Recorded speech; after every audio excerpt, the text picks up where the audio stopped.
저는 만으로 27살에 인도에 선교사로 갔습니다. 사역을 젊은 나이에 개척을 하는데 기대되는 마음도 있지만 또 두려운 마음, 긴장하는 마음, 앞으로 내 인생이 어떻게 펼쳐질 것인가, 그리고 하나님께서 나를 통해서 어떻게 사역을 일으켜 주실지 떨리는 마음, 기대하는 마음으로 그렇게 나갔습니다.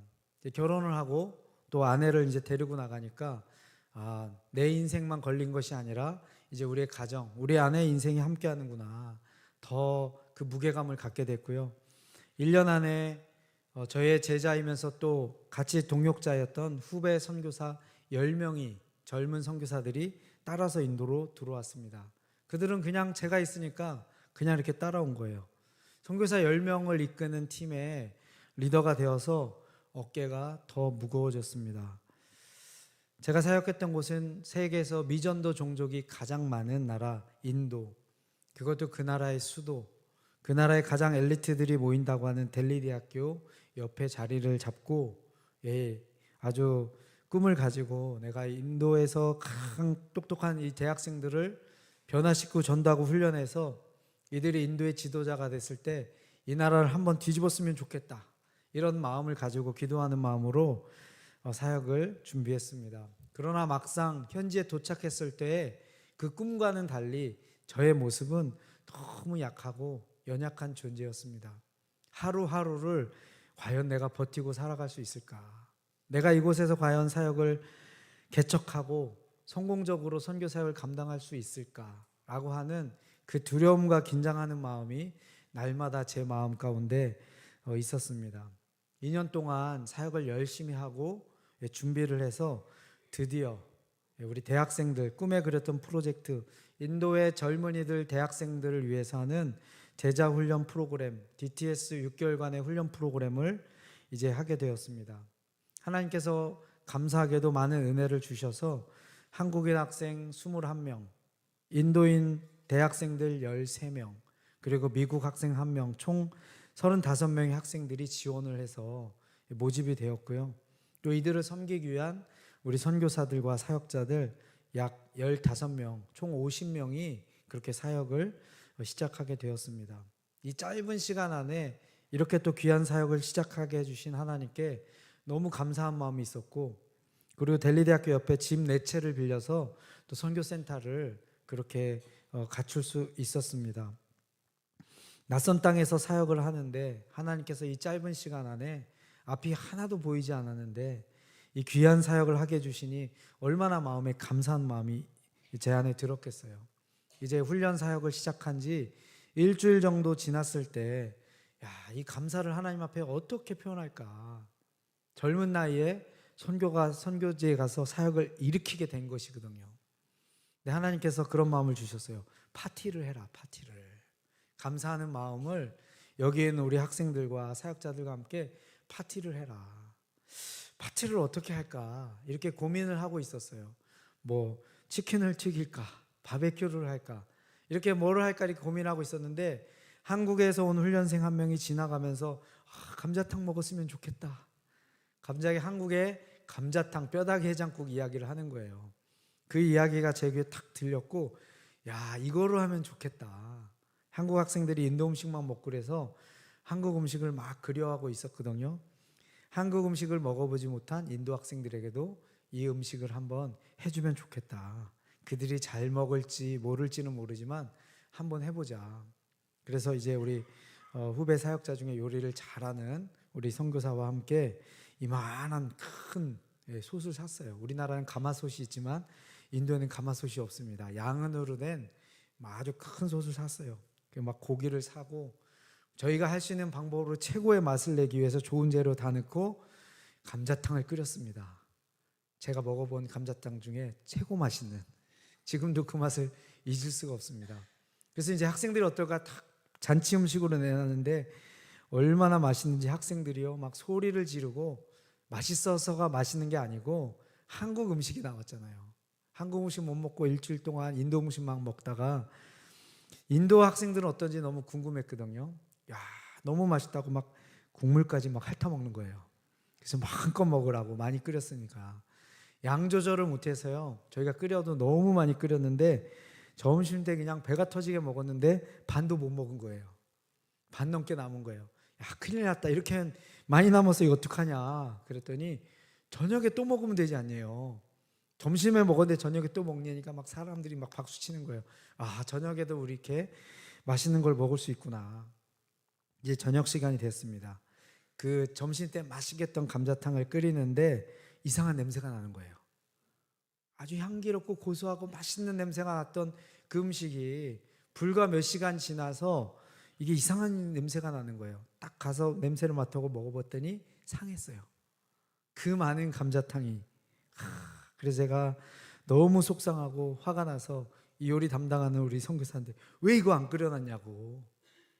이렇게 상할 줄은 자기는 몰랐대요. 날씨가 워낙 더우니까. 여름에 막 40도가 넘는 날씨에 큰 솥에 끓여놓으니까 이게 고열이 계속지되잖아요. 이게 발효되면서 결국은 쉽게 부패가 되었던 것입니다. 제가 이제 이렇게 핀잔을 줬더니 그 형제가 이렇게 빨리 상할 줄은 몰랐다. 사실 저도 몰랐어요. 몰랐기 때문에 더 이상 나무랄 수는 없었고, 너무나 속상했던 그 기억이 납니다. 여러분, 우리가 무엇인가를 손해보고 잃어버리고 허비되었을 때 굉장히 속이 상하지요. 속이 상하다 못해 막 화가 납니다. 우리는 그래서 무엇인가 상실했을 때 사람에게 가장 큰 고통과 아픔은요, 사실은 상실감입니다. 이런 허비된 것에 대해서 이 분노하는 장면이 오늘 우리가 읽은 이 말씀에 나옵니다. 무엇인가 값비싼 것이 허비되는 것을 보고 화나는 장면이 나오는데, 바로 오늘의 이야기가 지금 이 본문은요, 예수님의 고난당하신 마지막 일주일 안에 들어있고요, 예수님 십자가 지기 전에 바로 이틀 전에 들어있습니다. 많은 일들이 일어났지만 하나님의 구원과 관련해서 이 이야기가, 오늘의 이야기가 너무나 중요하기 때문에 성령께서 우리 하나님의 말씀으로 그 많은 사건들 중에 기록되어서 우리로 하여금 읽게 하게 되었다는 것입니다. 오늘 이 이야기 속에서는 하나님이 세상을 어떻게 구원하시는지 너무나도 중요한 영적인 원리들이 들어 있습니다. 예수님께서 베다니 나병 환자 시몬의 집에서 식사를 하고 계셨습니다. 여러분, 베다니는 서민들이 사는 그런 가난한 동네입니다. 예수님께서 그곳에서 식사하셨어요. 오늘의 이 위대한 이야기는 가난한 동네에서 그리고 지극히 평범한 사람들에게서 일어납니다. 우리가 생각지 못한 곳에서요, 하나님의 위대한 역사가 종종 나타나고는 합니다. 한 여자가 갑자기 나타나서 식사하시는 예수님을 습격합니다. 이 여인은 무례하게 허락도 없이 식사하시는 예수님 머리에 자신이 준비해 놓은 향유를 붓습니다. 예수님 부어도 될까요? 묻지 않습니다. 그냥 일방적으로 식사를 하시는 예수님의 머리에 자기가 준비한 향유를 깨뜨려서 붓습니다. 여러분, 습격 당해보신 적 있으십니까? 습격이라는 말은 사실은 군사적인 용어예요. 상대방이 준비되어 있지 않았을 때, 이렇게 알고 있지 않았을 때, 깨어있지 않을 때 갑자기 돌격해서 들어가서 자기의 목적을 이루기 위해서 공격하는 것을 우리 습격이라고 합니다. 여러분, 그 옛날에 한국의 영화 중에 주유소 습격 사건이라는 영화가 있습니다. 굳이 뭐 보실 필요는 없어요. 갑자기 습격하는데 이 여인의 습격은 다른 습격이 아니라 바로 사랑의 습격입니다. 여러분, 사랑하면 참지 못합니다. 예수님에 대한 감사와 사랑이 너무 넘쳐나니까 이것을 표현하지 않고서는 견딜 수가 없는 거예요. 사랑하면요, 상대방의 처지를 봐주질 않습니다. 고백을 해야만 되고 표현을 해야만 하는 것이에요. 여러분, 어릴 때 막 자녀들 막 볼 만지고 막 그렇게 하지 않아요? 막 싫다 그러는데 막 볼에다가 뽀뽀하고 너무 예쁘고 귀여워가지고 가만 놔둘 수가 없어. 그래서 막 물고 빨고 너무 예쁘고 사랑스러우니까 우리 부모님들이 종종 그렇게 합니다. 이 여인이 바로 예수님의 사정을 보지 않고 그렇게 합니다. 그리고 나서 그 향유를 예수님께 붓지요. 여러분, 그 향유 냄새랑 음식 냄새랑은요 완전히 다릅니다. 감자탕을 먹는데 여러분, 향수를 부었다고 생각해 보세요. 야, 더 좋은 향기가 부어져서 감자탕 맛이 막 더 감칠나게 나시겠어요? 너무 생뚱맞은 이 두 종류의 냄새는요, 향은 아예 결이 다릅니다. 이 여인에게는요, 찬스가 없어요. 예수님께 드리고 싶은데 이 여인에게는 예수님께 부어드릴, 그냥 드리는 거야 제자 불러서 예수님 갖다 드리라고 할 수 있을 텐데 그거를 깨뜨려서 부어드릴 수 있는 기회는 쉽게 찾아오지 않습니다. 여인은 몰랐겠지만 이제 곧 예수님은 십자가를 지셔야 돼요. 드리고 싶어도 드릴 수 없는 시간이 곧 다가오는데 라스트 찬스, 마지막 기차를 이 여인이 타서 향유옥합을 깨뜨려서 예수님 앞에 드립니다. 이 여인이 드린 것은요, 순전한 나드 한 근이라고 했습니다. 이 나드는요, 인도 북부 히말라야 수천 미터 되는 그 산속 깊은 곳에서 나는 풀, 그거를 풀을 따가지고 짜면요, 이 나드 기름 한 방울이 납니다. 거의 산삼 캐는 수준이에요. 재배를 몰라서 이 야생을 막 다니면서 이 풀을 뽑아가지고 짜면 그것을 모았을 때 이거를 모으려면 얼마나 많은 것을 짜야겠어요. 그리고 인도에서 생산된 거 이제 말 타고 나귀 타고 낙타 타고 그렇게 해가지고 그 중동 지방 이스라엘까지 상인들이 가지고 와야 됐으니 얼마나 비쌌겠습니까? 뭐 여러분 많이 들어서 아시겠지만 300데나리온 이상에 팔 수 있었겠노를 오늘 본문에 말씀하고 있죠. 한 데나리온이 노동자 하루의 임금입니다. 노동자의 1년치 연봉입니다. 하나도 쓰지 않고 1년 동안 벌어야 될 아주 그런 값비싼 향이었습니다.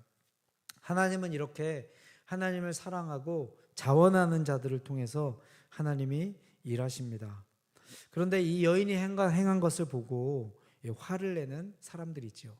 오늘 본문에는 제자들이다라고 나와 있지 않지만 다른 성경에는요, 예수님의 제자들로 그렇게 설명이 되어 있습니다. 예수님의 제자들이 그것을 보고 여인을 꾸짖고 나무랍니다. 4절 5절 말씀입니다. 어떤 사람들이 화를 내어 서로 말하되 어찌하여 이 향유를 허비하는가? 이 향유를 300데나리온 이상에 팔아 가난한 자들에게 줄 수 있었겠다 하며 그 여자를 책망하는지라. 그들이 화가 났던 것은요, 허비했기 때문에 화가 났습니다.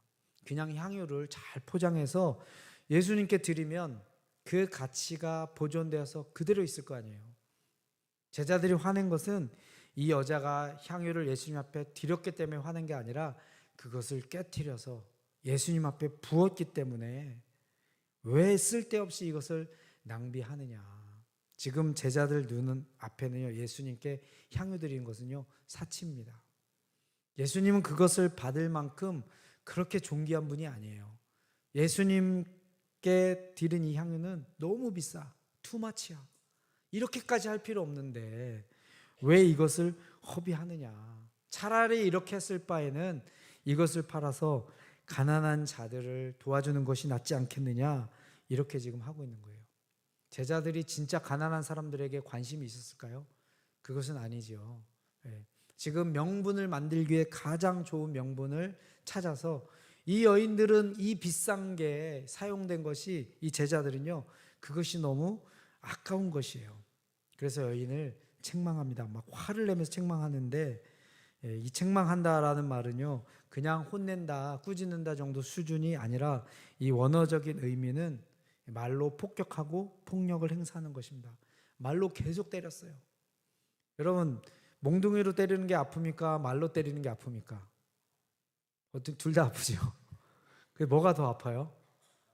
몽둥이로 때린 거는 그날 아프고 상처가 여뭅니다. 하루면. 말로 때린 거는요, 평생 가지요. 그 말 평생 잊지 못할, 그게 이게 말로 때리는 건데, 제자들이 이 여인을 말로 계속 때렸어요. 거의 폭력 수준으로, 압제당하는 수준으로 이 여인을 이들은 괴롭혔습니다. 너무 아까운 것이 지금 허비가 되었던 것이죠. 근데 여인은 왜 그렇게 했죠? 여인은 예수님을 너무 사랑했기 때문에 이왕 드릴 거 아예 깨서 부어서 드렸던 것입니다. 여러분, 사랑하면요, 아까워하지 않습니다. 사랑하면 계산하지 않습니다. 내가 사랑하는 그 사람만 생각합니다. 여러분, 저는 우리 아들들한테 돈을 얼마나 많이 줬는지 모르겠어요. 얼마 줬는지 모르겠어요. 기록을 안 해놨어요. 제가 얼마나 줬는지. 여러분, 자녀들에게 얼마 줬는지 정확히 알고 계신 분 계십니까? 박수 쳐드릴게요. 모르지요. 대충 생각하는 분 계십니까? 모르지요. 계산도 안 하시죠. 줄 때 재미입니다. 기뻐서 줘요. 돈 줄 때 기뻐서 내가 못 줘서 안타깝지. 주고 싶고 더 주고 싶고 정신 못 차리고 이럴 때는 좀 우리가 안 주기도 하죠. 성인이 되었을 때 독립을 해야 되는데 너무 부모를 의존하는 것 같다. 그러면 끊기도 합니다. 아들의 유익을 위해서. 사랑하면요, 계산하지 않습니다. 아까워하지 않습니다. 이 여인은 지금 이게 얼마나 아까운 건지, 얼마나 비싼 건지 생각하지 않습니다. 이거 팔아가지고 더 좋은 일 없을까?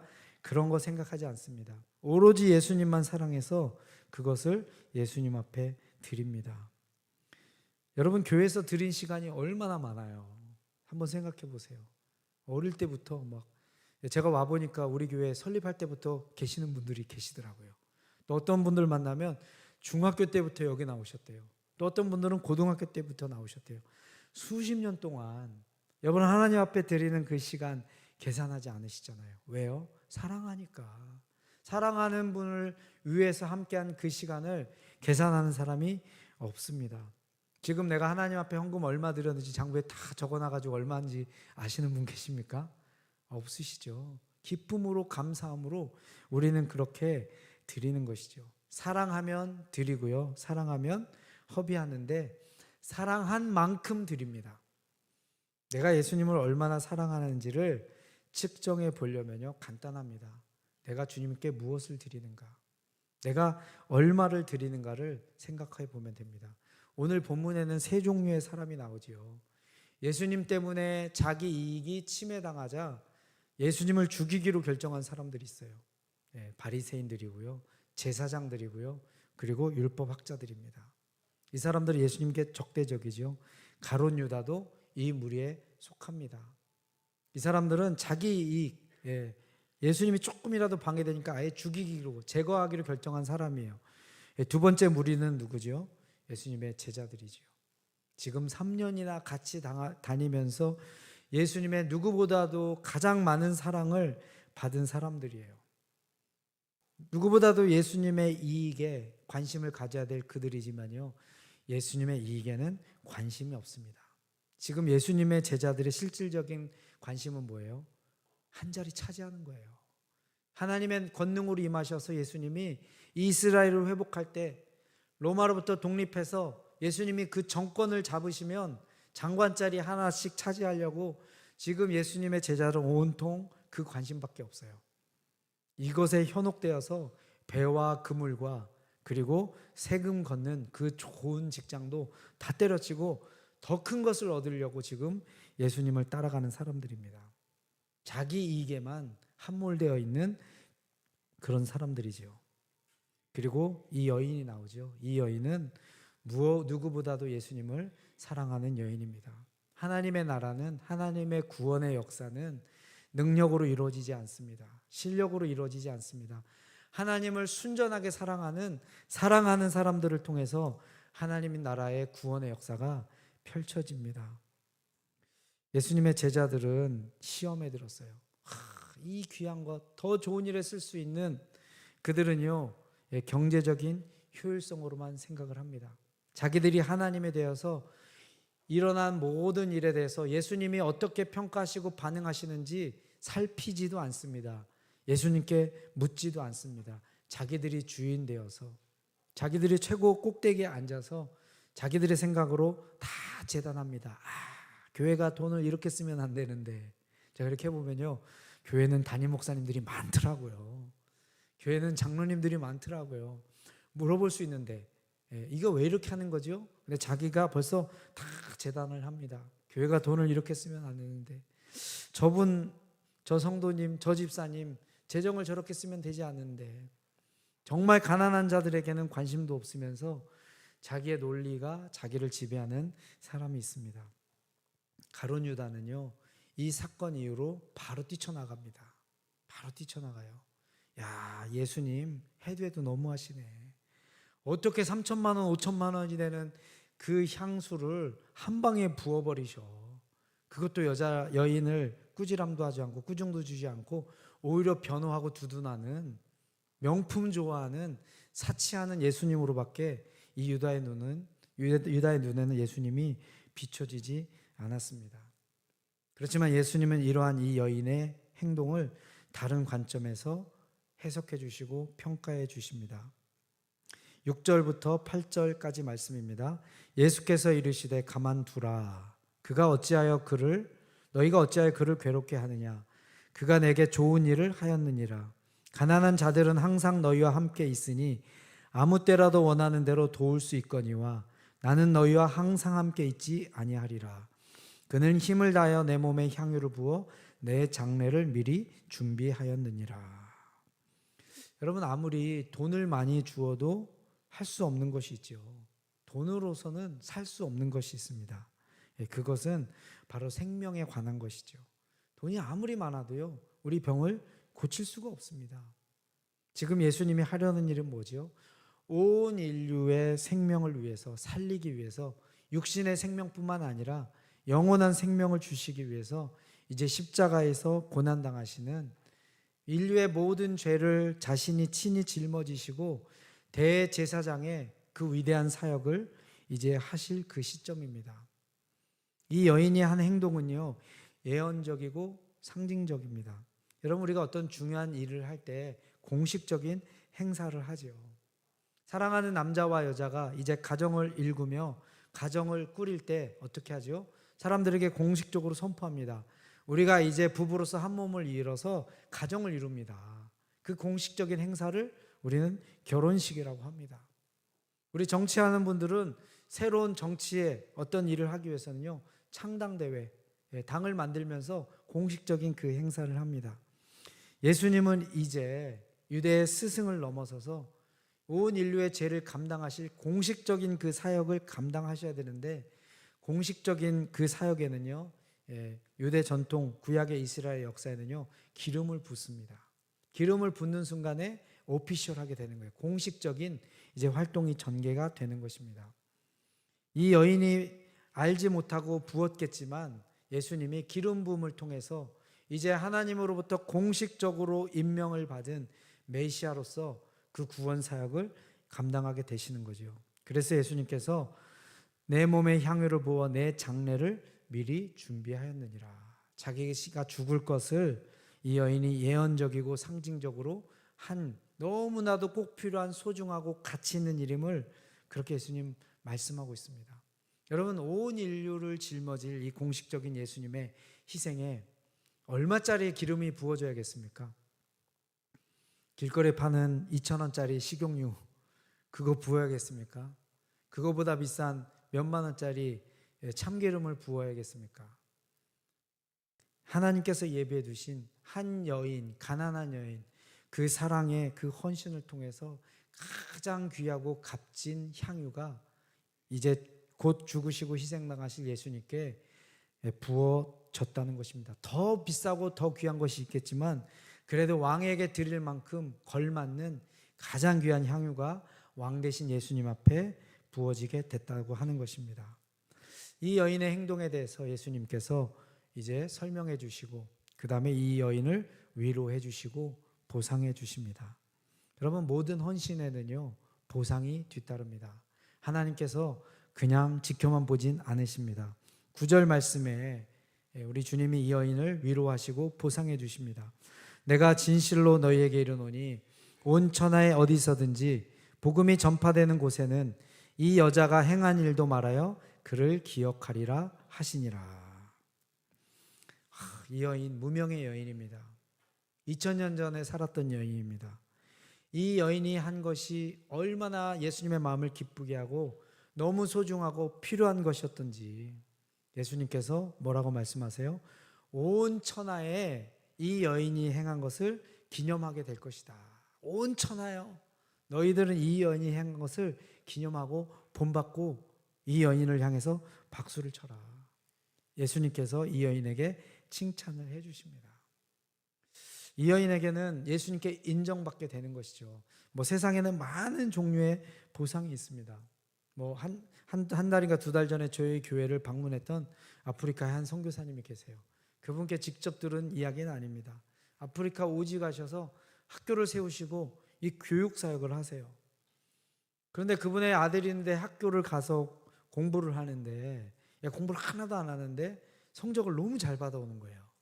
부모님이 큰일 났다. 우리 아들이 속여서 뺏겨서 이렇게 써가지고 점수를 받아오는구나. 아들한테 속이지 말라고, 치팅하지 말라고 그렇게 얘기를 하는데 이 아들이 자기는 안 했다고, 한참 공부를 안 하고 맨날 놀기만 하는데 성적을 너무 잘 받아서 도저히 못 믿겠어 학교를 찾아갔대요. 선생님 죄송합니다. 우리 아들이 성적을 너무 잘 받아오는데 사실은 집에서 보니까 공부를 하나도 하질 않습니다. 이거 어떻게 했으면 좋겠습니까? 그랬더니 선생님이 무슨 말씀하시냐고. 얘가 머리가 너무 좋고 똑똑해서 학교에서도 보면 선생님이 얘기한 걸 다 기억하고 어려운 문제도 너무 잘 푼다고. 그래서 한번 IQ 검사 한번 해보자고.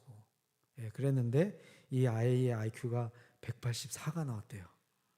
184면요 보통 한국에도 몇십 명 없습니다. 그래서 미국의 대학을 갔는데 공부를 너무 잘해가지고 미국의 너무 좋은 대학에서 지금 장학금 받고 용돈 받고 공부한다는 이야기를 들었어요. 한국의 자녀들 둔 학부모님들 이런 간증 들으시면 막 피가 거꾸로 솟아오릅니다. 저에게도 저런 보상을 복을 허락하여 주시옵소서 막 그러죠. 이 여인이 받은 복, 세상에서 유명할 만큼 예수님께서 칭찬해 주셨는데 이 여인이 받은 진짜 복은요, 예수님 앞에 특별한 존재가 되었다고 하는 것입니다. 여러분, 우리 인생에 있어서 정말 큰 복은 무엇일까요? 돈 많이 벌고 3천만 원짜리 향유를 들었더니 하나님께서 300억을 주셨어. 이것도 귀한 간증입니다. 하나님 앞에 뭔가 깨뜨려 드렸더니 막 자식에게 막 복을 주시는데 엄청난 복을 주셨어. 이것도 귀한 복이에요.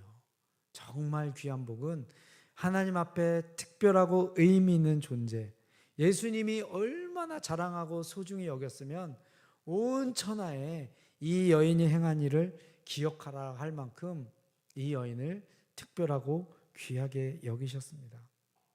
제가 저희 아들 둘을 대학교 휴학시키고요, DTS 훈련, 제자 훈련, 제가 인도에서 했던, 다른 데로 물론 보냈습니다. 그 훈련을 보냈어요. 우리 첫째 아이가 장래가 촉망되는 그런 아이입니다. 변했어요. 너 앞으로 뭘 할래? 원래 꿈은 그 투자은행, 외국계 투자은행, 인베스트먼트 뱅크라고 거기 입사해가지고 고액의 연봉 받고 일하는 게 꿈이었어요. 꿈이 바뀌었어요. 너의 꿈은 무엇이냐? 훈련에 들어가더니 제 인생의 핸들을 예수님 앞에 드렸습니다. 주님이 원하는 그 길을 가겠습니다. 그렇다고 선교사가 될 거라고 너무 빨리 예측하지 마시고 그렇게 짐작하지 마세요. 뭐가 될지는 모르겠습니다.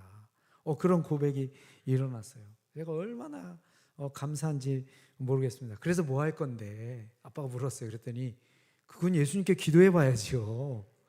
너무 낯설은 이야기를 제가 들었습니다. 여러분, 우리 인생에 뭐가 진짜 귀하고 가치 있는 일일까요? 예수님 앞에 특별한 존재가 되는 것, 저는 이것만큼 큰 보상이 없다고 생각이 됩니다. 그러면서 예수님께서 한 가지를 더 말씀하십니다. 온 천하에 어디서든지 이 복음이 전파되는 곳에서는 이 여자가 행한 일도 말하여 그를 기억하리라. 온 천하인데 복음이 증거되는 곳마다 이 여인이 행한 일을 말하라고 그렇게 말씀하고 있습니다. 이 여인이 행한 일이랑 복음 전파랑 반드시 상관관계가 있다고 하는 것입니다. 여러분, 어릴 때 딱지치기 해보셨죠? 안 해보셨나요? 저는 많이 해봤습니다. 딱지 먹게 하려면 어떻게 해야 돼요? 내 딱지 내놓고 상대방 딱지 내놓고 이긴 놈이 다 가져가는 거예요. 여러분, 구슬 먹기 해봤습니까? 구슬치기 안 해보셨어요? 구슬 먹기 하면 뭐예요? 똑같아요. 상대방 구슬 놓고 내 구슬 놓고 이긴 놈이 다 가져가는 겁니다. 한 번 더 나갈까요? 돈 먹기 해보셨어요? 돈 먹기. 돈 먹기도 마찬가지예요. 내 돈 내놓고 상대방 돈 내놓고 지면 다 잃는 거고요. 다른 사람이 그거를 다 가져갑니다. 여러분, 생명은 어떨까요? 생명을 얻기 위해서는 똑같이 생명을 내어놓아야 되는 것이죠. 복음이 증거되는 곳, 죽어있는 영혼을 살리기 위해서는 한 생명이 허비되고 소진되는, 낭비되는 역사가 있을 때만 생명이 살아나는 그 역사가 있다라고 하는 원리를 말씀해 주고 있습니다. 여러분, 지금 세계 곳곳에서 우리 한국인 선교사님들 22,000명이 됩니다. 그곳에서 그분들이 막 발전하고 더 막 열매 맺고 그랬으면 얼마나 좋겠어요. 허비되는 삶을 삽니다. 내 인생 내가 이렇게 썩을 것인가. 많은 분들이 그렇게 하면서 하나님의 구원의 역사를 읽어가고 계십니다. 우리 교회도 전도팀이 있죠. 토요일마다 모여서 기도하고 전도 나갑니다. 매주 나가는데요, 노력 대비 열매가 너무 적어요. 이분들 참 인내가 필요하겠구나, 격려가 필요하겠구나. 매주 토요일 날 나가서 이 사람들 만나서 복음을 증거하는데 예수님을 믿는 사람들이 그렇게 많지가 않습니다. 여러분, 생명을 얻는 것이 그렇게 쉬운 일이 아닙니다.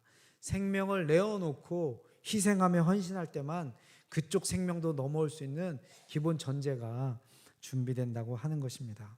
자, 이제 마지막인데요, 이 향유를 깨뜨린 이 여인을 보면서 이 사건 너머에 있는 한 분을 바라봅니다. 우리 하나님 아버지십니다. 이 여인만 귀한 향유를 깨뜨려 예수님께 부어드린 것이 아니죠. 하나님도 향유를 깨뜨리십니다. 하나님 하나밖에 없는 사랑하시는 아들, 독생자 아들, 그 예수님을 깨뜨리셔서 붓습니다. 누구에게 부어요?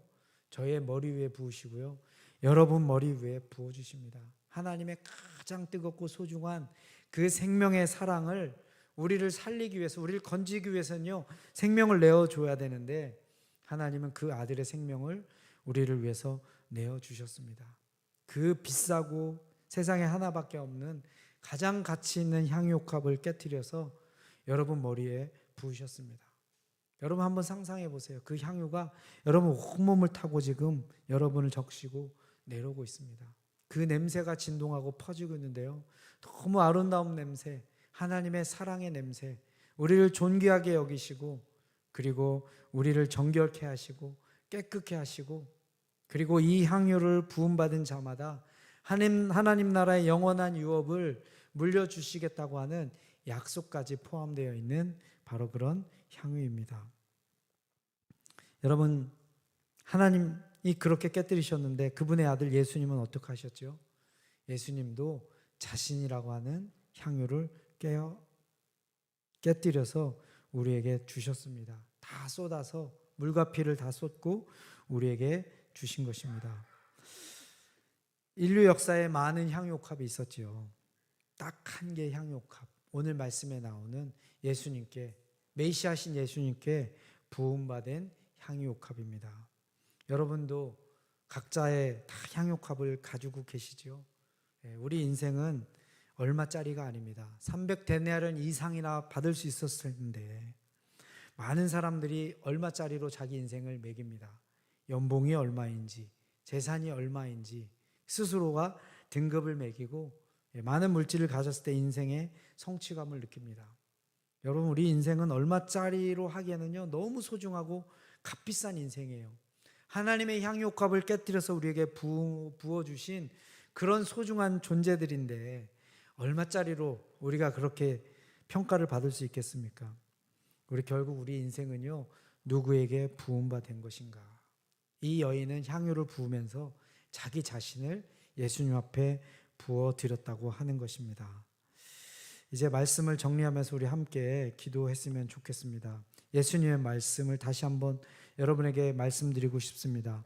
내가 진실로 너희에게 이르노니 온 천하에 어디서든지 복음이 전파되는 곳에는 이 여자가 행한 일도 말하여 그를 기억하리라 하시니라. 여러분, 여러분에 있는 그 향유옥합을 가지고 주님 앞에 나아갑시다. 기도하기는 우리 대한민국의 교회들이 다 일어나서 주님의 특별한 사랑을 받은 우리 한국 땅에 있는 교회들이 소중한 향유옥합을 주님 앞에 깨어드리는 그 행렬이 줄줄이 일어나기를 바라고, 그 향유 깨뜨리는, 옥합 깨뜨리는 소리가 우리나라를 가득 메웠으면 좋겠습니다. 그 행렬의 가장 앞에 우리 사랑하는 온양온천 감리교회 성도님들, 여러분의 소중한 향유를 가지고 와서, 예수님, 제가 가진 것은 그 여인이 드린 것만큼 귀한 것은 아닙니다. 그렇지만 저에게 있는 이 소중한 향유값을 깨뜨려 주님 앞에 드리기 원합니다. 생명을 살리는 역사가 일어나게 하여 주시옵소서. 우리 다 같이 기도하며 주님 앞에 나갔습니다. 우리 다 같이 통성으로 기도하시겠습니다.